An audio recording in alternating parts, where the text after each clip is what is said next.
Hello guys, welcome to my channel Basic Concepts, and with the first video we are going to start the short story Salvatore from ISG Ecos. And so let's start the story. Story को जो लिखा है जो writer हैं story के, उनका नाम है विलियम समरसेट मॉम। इन्होंने इस स्टोरी को जो जब लिखा तो इन्होंने इस स्टोरी में दिखाया है कि एक लड़का जो कि दुबला पतला सा है और वो अपना पूरा जीवन एक आइलैंड पे अपनी फैमिली और अपने आस पड़ोस के लोगों के साथ स्पेंड करता है। और एक वक्त जब आता है जब उस वक्त के दौरान हर एक बच्चे को, हर एक लड़के को अपना जो सर्विस है नेवी में देना पड़ता है। तो जब वो वक्त आता है तो वो जो लड़का है सल्वाटोर, वो जो है नेवी में जाने से कतराता है। उसका मन नहीं होता है लेकिन फिर भी उसे जाना पड़ता है। तो वो काफ़ी परेशान होता है और नेवी में जाके अपने घर के लोगों को और अपने यारों को याद करता रहता है। और जाते वक्त ये इसलिए नहीं जाना चाहता है क्योंकि ये पीछे कई लोगों को छोड़ के जाता है। तो चलिए जानते हैं किन लोगों को वो पीछे छोड़ के जाता है और किस लिए वो बड़ा परेशान होता है नेवी में जाने के लिए। जो इन्होंने राइटर जो है इन्होंने स्टोरी लिखी है। तो स्टार्ट इन्होंने ऐसे किया है कि आई wondered if I can do it, कि मैं बहुत चक्का हूँ, मैं सोच रहा हूँ कि क्या मैं इसे कर पाऊँगा। I knew Salvatore first when he was a boy of 15 with a pleasant face, a laughing mouth and carefree eyes, कि मैं उसे जानता हूँ जब वो 15 साल का था और वो जो है बड़ा ही उसके पास जो फेस था बड़ा ही प्लीजेंट, उसका फेस जो था बड़ा ही प्लीजेंट था, एक हंसमुख चेहरा था, केयर फ्री आइज, बिना कोई चिंता नहीं थी आँखों में, बड़ा हंसमुख सा चेहरा प्लीजेंट फेस के साथ था जब से मैं उसे जानता हूँ। ही used to spend the morning lying about the beach with next to nothing on and his brown body was as thin as rail। उन्होंने उसकी जो बॉडी है उसको कंपेयर किया है एक पतली सी रेल के साथ, ट्रेन जो होती है उसी से कंपेयर किया। उन्होंने बताया कि वो अपना जो मॉर्निंग का टाइम होता था वो बीच पे लेट के बिताता था। बीच पे वो टाइम बिताया करता था अपना, या तो कुछ भी करता होगा, कोई भी एक्टिविटी, लेटा हुआ है, घूम रहा है अपने छोटे भाइयों के साथ, ठीक है। तो उन्होंने बताया कि उसकी जो बॉडी थी वो बड़ी ही पतली थी और उसका जो कॉम्प्लेक्शन था, कलर कॉम्प्लेक्शन, वो ब्राउन कलर की बॉडी थी और इतना पतला था कि उसे हम रेल यानी ट्रेन के साथ कंपेयर कर सकते हैं। He was full of grace, he was in and out of the sea all the time, swimming with the clumsy effortless stroke common to the fisher boy। वो अपना जो टाइम था वो सी में जो समंदर था वहाँ पे उसमें तैर के बिताया करता था, उसमें स्विमिंग किया करता था और उसमें गोते खाया करता था जैसे कि एक फिशर बॉय किया करता है। Scrambling up the jagged rock on his hard feet and except on Sunday he never was shoes.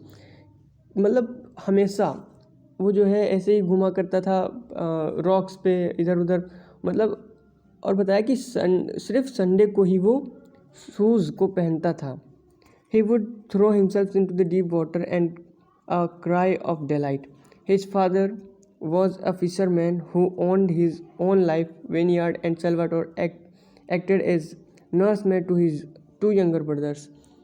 उसके जो फादर थे वो एक फिशरमैन थे और जो सेल्वाटोर था उसके जो है 2 यंगर ब्रदर्स थे, छोटे भाई थे उसके, तो वो उनका बड़ा ही ख्याल रखा करता था।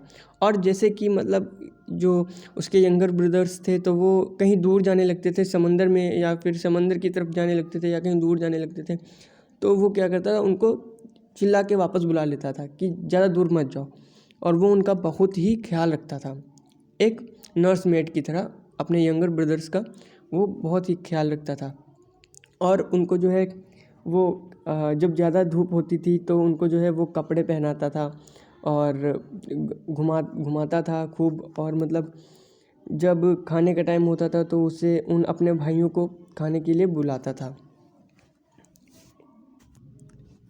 He was madly in love with a pretty girl who lived on the grand Mirena. अब क्या बताया गया यहाँ पे कि वो एक लड़की थी जो कि ग्रैंड मेरीना की रहने वाली थी, उससे वो बहुत ही प्यार करता था। बहुत ही, जो लड़की थी बहुत ही सुंदर थी, तो वो जो था उस लड़की को बहुत पसंद करता था। और वो लड़की कहाँ की रहने वाली थी? ग्रैंड मेरीना की। She had eyes like a forest pools and held herself like a daughter of the Caesars. उसकी जो आंखें थी लड़की की, वो बताया गया कि एक फॉरेस्ट पोल की तरह थी, और बहुत ही मतलब ब्यूटीफुल लड़की, जिसके साथ वो लव अफेयर में था। और उन दोनों की जो है इंगेजमेंट हो चुकी थी, लेकिन अभी शादी नहीं हुई थी, क्योंकि उसे मिलिट्री सर्विस के लिए किंग वेक्टर एम्यूनल की नेवी में जाना था एज ए सेलर। उसे सेलर बनना था किंग वेक्टर एम्यूनल की नेवी में। इसीलिए उनकी शादी नहीं हुई थी, क्योंकि वहाँ का रूल था कि तब तक आप शादी नहीं कर सकते जब तक आप नेवी में अपनी सर्विस पूरी नहीं कर सकते। आप नेवी में सर्विस पूरी करने के बाद आप शादी कर सकते हैं। तो क्या हुआ, जब उसे अपना आइलैंड छोड़कर नेवी में जाना पड़ रहा था, तो वो एक बच्चों की तरह रोने लगा। It was hard for one who had never been less free than the birds to be at the beck and call of others. It was hardest still in the leaves battleship with strangers instead of little white cottage among the vines, and when he was ashore to walk in noisy friendless city with the streets of crowded and the frightened to cross them. वो क्या था कि बहुत ही, जब उसे navy में जाना पड़ा तो उसके लिए बहुत ही कठिन था कि वहाँ पे उस बैटलशिप में रहे उन स्ट्रेंजर्स के साथ जिनसे वो कभी ज़िंदगी में मिला नहीं, जिन्हें वो कभी जानता तक नहीं था। और उसे जब वो फ्रेंडलेस सिटी में गया, एक अनजान शहर में गया, तो उसे जो है बहुत ही वहाँ पे शोर शराबा दिखा, क्योंकि वो हमेशा से एक आइलैंड पे रहता था और वहाँ पे इतना शोर शराबा होता नहीं था। बहुत ही शांति भरी जगह पे वो रहा हमेशा से। इसीलिए जब वो शहर में गया तो उसे जो है वो बहुत ही क्राउडेड और नोजी सिटी लगी, जहाँ पे उसे बहुत परेशानी होती थी। और उसे जो है डर लगता था, जब वो रोड को क्रॉस करता था तो उसे बहुत ही डर लगता था, क्योंकि आप जानते ही हैं कि सिटीज़ में कितना ट्रैफिक होता है। तो जो है वो जब रोड क्रॉस करता तो बहुत ही डरता था रोड क्रॉस करने में, क्योंकि वो जो है एक आइलैंड में रहता था जिसका नाम था आइसिया। तो वो हमेशा से जो है जो साइलेंट पाथ्स पे चला और माउंटेन, सी, इन सब से घिरा हुआ रहा हमेशा से। तो वो वहाँ पे बहुत ही ज़्यादा शांति थी, इसीलिए उसे इस क्राउडेड सिटी और नोजी स्ट्रीट को पार करने में बहुत ही घबराहट होती थी, डर लगता था। अब क्या होता है कि जब वहाँ पे इवनिंग होती थी, तो जो सेल्वाटोर था एक अनजान शहर में जब था, तो जब इवनिंग होती थी तो उसको अपने आइलैंड की याद आने लगती थी कि यार वहाँ पे कैसा मौसम होगा और कैसे लोग रह रहे होंगे। यही सब वो सोचता था और उससे बहुत ही सैडनेस महसूस होती थी। बहुत ही बुरा फील करता था कि यार क्या मैं कब जाऊँगा वहाँ पे और कैसा होगा वहाँ पे दिन, क्या लोग कर रहे होंगे। यही सब सोच के वो परेशान होता रहता था। और वो इसलिए भी मतलब परेशान रहता था क्योंकि वो बहुत ही बुरी तरीके से होमसिक था, और उसको जो याद जो है अपनी लवर की बहुत आती थी, जो वो लड़की थी, गर्ल थी, जिससे वो जिसके प्यार में वो बहुत ही हार्टली पैशनेट था। उसकी बहुत याद उसे आती रहती थी और हर वक्त उसी के बारे में सोचता रहता था। और उसने क्या किया, एक बार उसने अपनी चाइल्ड लाइक हैंड राइटिंग में उसे एक लेटर लिखा। मतलब उसकी राइटिंग, चाइल्ड लाइक राइटिंग आप समझ रहे होंगे, बच्चों जैसी राइटिंग में उसने लेटर लिखा। और उसमें जो है काफ़ी सारे इलस्प्लेट हुए, मतलब काफ़ी मिस्टेक्स थी उसकी राइटिंग में। और फिर उसने जो है उसे सेंड किया अपने उस लवर के पास, उस लड़की के पास कि, और उस लेटर में उसने लिखा कि मैं बहुत ही बुरी तरीके से मतलब परेशान हूँ, मैं सबको याद कर रहा हूँ, घर वालों को, तुम्हें, और कंटिन्यू मैं सोचता रहता हूँ तुम्हारे बारे में, मुझे मतलब तुम्हारी बहुत ही ज़्यादा याद आती है। उसने बताया कि वो यहाँ वहाँ भेजा जा रहा है, जैसे कि पहले वो भेजा गया स्पेजिया, फिर वहाँ से वेनिस, फिर बैरी, फिर फाइनली वो चाइना भेजा गया। अब क्या होता है देखिए, चाइना जब वो भेजा गया सेल्वाटोर, तो चाइना में जाने के बाद उसको एक डिज़ीज़ हो गई, जिससे वो बहुत ही बुरी तरीके से परेशान हो गया, बीमार रहा। उस डिज़ीज़ का नाम था रेह्यूमेटिज़म। रेह्यूमेटिज़म एक डिज़ीज़ होती है जो कि जो जॉइंट्स होती हैं, हमारी जॉइंट्स, जिसे जोड़ों का दर्द भी कहा जाता है। तो वो हो गई और वो जो है कई महीनों तक जो है हॉस्पिटल में एडमिट रहा और कई महीनों तक हॉस्पिटल में एडमिट रहा। और फिर उससे क्या हुआ, बताया गया कि तुम जो है नेवी के लिए परफेक्ट नहीं हो, फिट नहीं हो नेवी के लिए, और तुम कभी भी अब आगे चल के डॉक्टर के द्वारा बताया गया उसको कि तुम आगे चल के कभी भी अब ठीक नहीं होगे, तुम हमेशा के लिए ऐसे बीमार होगे, ऐसे तुम्हारे जोड़ों में दर्द रहेगा।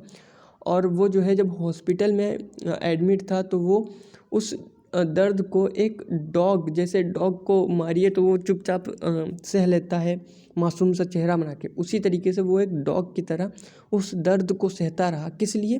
क्योंकि वो हर वक्त अपनी उस लवर, उस लड़की को सोचता रहता था और उसकी यादों में उसने जो है अपने हर दर्द को सह लिया।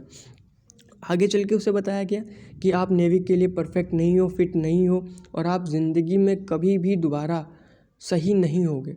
और ये सुनने के बाद उसे ये भी बताया गया कि अब आप अपने घर को भेजे जा रहे हो, आप जाओ अपने घर को। ये सुनने के बाद वो बहुत ही खुश हुआ कि अरे वाह यार, अब मैं घर जाऊंगा, अपने घर वालों से मिलूंगा, अपनी लवर से मिलूंगा। ये सोच के वो बहुत ही ज़्यादा खुश हुआ।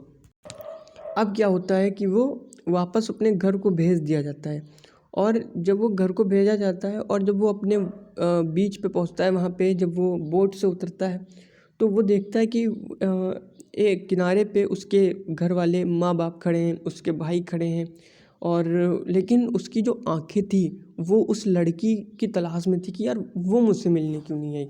वो अपने माँ बाप को तो देख लिया था उसने, अपने भाइयों को भी देख लिया उसने, और उनके घर वालों ने उससे वेव किया, हाथ ऐसे हिला के जो है हाई किया उसको देख के, लेकिन वो इन सब को देखने के बाद उस लड़की की तलाश में था। उसकी आंखें जो है उस लड़की को तलाश रही थी कि यार वो मुझसे मिलने किस लिए नहीं आई। और उसने जो है एक बहुत ही एक डील हुई थी उन दोनों के बीच में कि जब वो आएगा वापस तो उन दोनों के बीच में एक किसिंग की डील थी, लेकिन उससे वो नहीं दिखी। जब वो वहाँ पे पहुँचा, वो जाके अपने माँ से पूछता है कि वो लड़की कहाँ है, वो मिलने क्यों नहीं आई। तो उसकी माँ कहती है कि पता नहीं, हमने भी उससे जो है 2-3 हफ्तों से नहीं देखा है। फिर क्या होता है, कुछ वक्त के बाद वो जो है ग्रैंड मेरीना में जाता है। इवनिंग का वक्त होता है जब वो ग्रैंड मेरीना जाता है उस लड़की से मिलने के लिए। तो वो देखता है कि वो लड़की और उसकी माँ डोर पे बैठे हुए हैं, और वो बड़ा ही मतलब शाई पर्सन था, जो सैल्वाटोर था बड़ा ही शर्मीला लड़का था। तो वो उससे डायरेक्ट पूछ नहीं पाया उससे कि तुम मुझसे मिलने किस लिए नहीं आई थी। तो वो थोड़ी देर उसको निहारता रहा, खड़ा रहा थोड़ी देर। फिर उसने पूछा कि क्या तुम्हें मेरा लेटर नहीं मिला जो मैंने भेजा था। लड़की ने कहा हाँ मिला था, लेटर तो मिला था। तो फिर वो कहती है कि उसे एक आइलैंड के एक लड़के ने बताया कि अब तुम ज़िंदगी में कभी भी इस डिजीज़ से फ्री नहीं होगे, कभी भी अब तुम्हारी ये बीमारी सही नहीं होगी। तो सल्वाटोर कहता है हाँ इसीलिए तो मैं वापस आया हूँ। और वो कहता है कि मैं बड़ा ही लकी हूँ कि मैं मतलब वापस आ गया हूँ, मतलब मिड सर्विस के दौरान, तो मैं बड़ा ही लकी हूँ। तो वो लड़की कहती नहीं, ये कोई लक वक नहीं है, तुम अब डिजीज़ से एक सफ़र कर रहे हो और तुम कभी भी मतलब सही नहीं होगे, तो ये कोई लक तो नहीं, मेरे हिसाब से ये कोई लक वक तो नहीं है। वो कहता है कि हाँ वो डॉक्टर्स तो बहुत कुछ कहते रहते हैं, ऐसी वैसी बातें डॉक्टर्स बहुत कुछ कहते रहते हैं, लेकिन अब देखना मैं बहुत ही जल्दी ठीक हो जाऊंगा क्योंकि मैं अपने आइलैंड वापस आ गया हूँ, तो मैं बहुत ही जल्दी अपने आप को रिकवर कर लूँगा।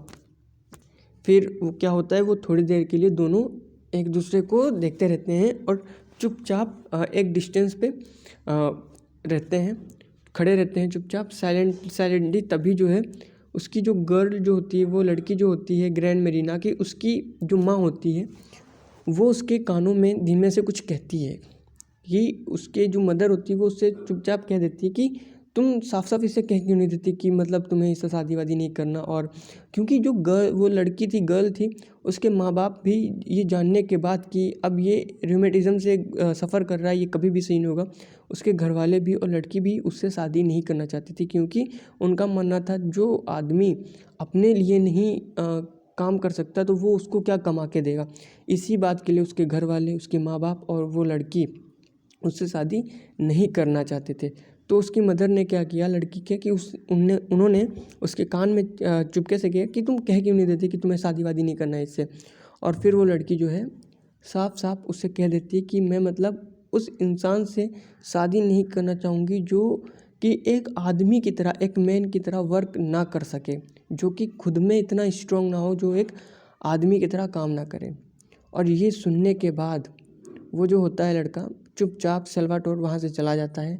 और सल्वाटोर की एक बड़ी ही खासियत होती है कि वो कभी भी अपने जीवन भर उस लड़की को ब्लेम नहीं करता है कि उसने मुझे छोड़ दिया, ऐसी है वैसी है, कभी नहीं, ऐसा उसने कभी भी नहीं किया। ये सुनने के बाद जब वो लड़की उससे कहती कि मैं उससे शादी नहीं कर सकती जो एक इंसान की तरह काम ना कर सके, इस बात को सुनने के बाद वो वहाँ से चुपचाप चला जाता है अपने घर को और अपनी मदर के पास जाके उनके गोद में सर रख के बहुत ही बुरी तरीके से रोता है। और उसके जो सल्वाटोर होता है उसके घर वालों को भी इस बारे में पता होता है कि उसकी लड़की और उसके घर वाले अब इससे शादी नहीं करना चाहते हैं। लेकिन जब सल्वाटोर वहाँ पे पूछता है एक किनारे पे कि वो मुझसे मिलने क्यों नहीं, तब उसके घर वालों में इतनी हिम्मत नहीं होती कि वो साफ साफ उसे कह सकें कि वो तुमसे शादी नहीं करना चाहती, क्योंकि वो जानते होते हैं कि वो उससे बहुत ही ज़्यादा पसंद करता है, उसे बहुत ही ज़्यादा प्यार करता है। तो उनमें इतनी हिम्मत नहीं होती कि वो सल्वाटोर को कह सकें कि वो तुमसे शादी नहीं करना चाहती, इसलिए वो उसे कहते हैं कि वो उनसे कई हफ्तों से नहीं मिले। और जब सल्वाटोर को पता चलता है कि वो नहीं शादी करना चाहती तो वो अपने माँ के गोद में सर रख के बहुत ही बुरी तरीके से रोता है और काफ़ी जो है अनहैप्पी हो जाता है। लेकिन वो कभी भी उस लड़की को ब्लेम नहीं करता है। और आप ये जानते ही होंगे कि एक जो फिशरमैन होते हैं उसकी लाइफ जो है बड़ी हार्ड होती है, क्योंकि उसको जो है अपना जो फिशिंग का जो उसका बिजनेस होता है उसमें काफ़ी सारी मेहनत करनी पड़ती है।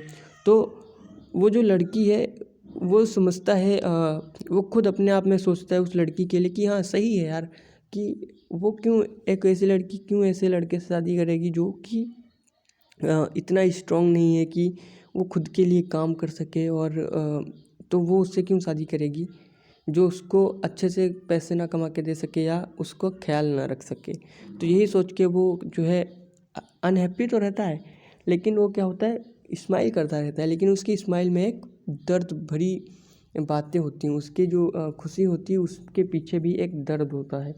उसकी आइज़ में इतना मतलब लॉयल्टी होती है उस लड़की के लिए कि मानो कि एक जैसे कि एक डॉग होता है तो उसको मारो, उसको पीटो तो जिस तरीके से उसका चेहरा बनता है मासूम सा, वैसा ही उसका चेहरा होता है सल्वाटोर का। और वो कभी भी कंप्लेन नहीं करता है उस लड़की के बारे में, लेकिन वो जो है हमेशा पॉजिटिव सोचता है उसके बारे में और हमेशा उसके लिए, उस लड़की के लिए उसके दिल में प्यार रहता है। फिर कुछ महीनों के बाद वो सेटल्ड हो जाता है सल्वाटोर और अपने फादर के वेनियार्ड में। वेनियार्ड का मतलब होता है एक ऐसी जगह जहाँ पे अंगूरों की खेती की जाए, यहाँ पे अंगूर उगाए जाए। तो अपने फादर के वेनियार्ड में काम करता है और फिशिंग में उनकी मदद करता है। फिर जो है उसकी जो माँ होती है सल्वाटोर को, वो बताती हैं कि एक वुमेन है इसी विलेज की जो कि तुमसे शादी करना चाहती है, और उसका नाम बताती हैं कि उसका नाम असंता है। तो सल्वाटोर कहता है अरे वो तो इतनी मतलब बदसूरत है, एक चुड़ैल की तरह, एक डेविल की तरह, हाँ एक शैतान की तरह बहुत ही ज़्यादा बदसूरत है, मैं उससे शादी नहीं कर सकता, और वो मुझसे उम्र में भी ज़्यादा ओल्डर है। जो असंता होती है उसकी उम्र जो है 24 से 25 साल की होती है। और मतलब असंता का क्या सिस्टम था कि असंता भी इंगेज्ड हो चुकी थी, उसकी भी इंगेजमेंट हो चुकी थी एक ऐसे मैन से जो खुद नेवी में सर्विस दे रहा था, और अफ्रीका में वो जो है उसकी डेथ हो गई थी, उसको कुछ लोगों ने मार दिया था। तो उसके बाद जो है असंता जो है उससे सल्वाटोर को एक फेस्टिवल फेयर में देखती है और वहीं से उसे जो है पसंद कर लेती है। तो ये बात जब बताती है उसकी माँ की जो है तुमसे वो शादी करना चाहती है और उसने जो है तुम्हें पहली बार एक फेस्टिवल में देखा था और तभी से तुमसे जो है वो प्यार करने लगी, उसे पसंद करने लगी तुम्हें। तो सल्वाटोर थोड़ा स्माइल देता है, थोड़ा मतलब हंसता है हल्का सा और कहता है ठीक है मैं सोचूंगा इस बारे में। फिर अगले संडे को जब संडे आता है तो वो बढ़िया से तैयार होता है और चर्च में जाके अपने आप को एक ऐसी जगह पे वो खड़ा होता है जहाँ से वो उस असंता को ध्यान से देख सके। और फिर ये जब मोमेंट होता है वो उसे ध्यान से देखता है, फिर घर पे आके माँ से कहता है मुझे वो पसंद है, मैं उसे शादी कर सकता हूँ, ठीक लगती है मुझे। फिर कुछ वक्त के बाद उन दोनों की शादी हो जाती है और वो एक वाइट वॉश्ड हाउस में जो है जो कि वेनियार्ड के बीच में होता है बढ़िया से, उसमें वो दोनों सेटल्ड हो जाते हैं और अपनी ज़िंदगी जीना स्टार्ट करते हैं। फिर जो है जो राइटर हैं उन्होंने कुछ वक्त के बाद की जो है ज़िंदगी दिखाई है सल्वाटोर और उसकी वाइफ असंता की, कि अब कुछ वक्त के बाद सल्वाटोर थोड़ा बड़ा हो गया है साइज़ में, जो है काफ़ी मस्क्यूलर हो गया है वो, और काफ़ी ब्रॉड है, बढ़िया से मस्टचेस वगैरह मतलब है, और काफ़ी जो है हस्की है वो। लेकिन अभी भी उसकी आँखों में लॉयल्टी है, वो उसकी जो स्माइल है बड़ी क्यूट सी स्माइल है, और उसकी आँखों में जो है काइंडनेस है, ठीक है, जैसे कि एक छोटे से बच्चे में होती है, हाँ उसी तरीके से वो अभी भी पहले जैसा ही है। उसके जो बिहेवियर है वो सब पहले जैसा है, बस वो थोड़ा मस्कुलर हो गया है, हैवी हो गया है, ग्रेट हो गया है। और जो राइटर उन्होंने कहा कि मैंने आज तक अपनी ज़िंदगी में कभी भी इतने ब्यूटीफुल मैनर्स किसी और में नहीं देखे जो कि इस सल्वाटोर में मैंने देखे हैं।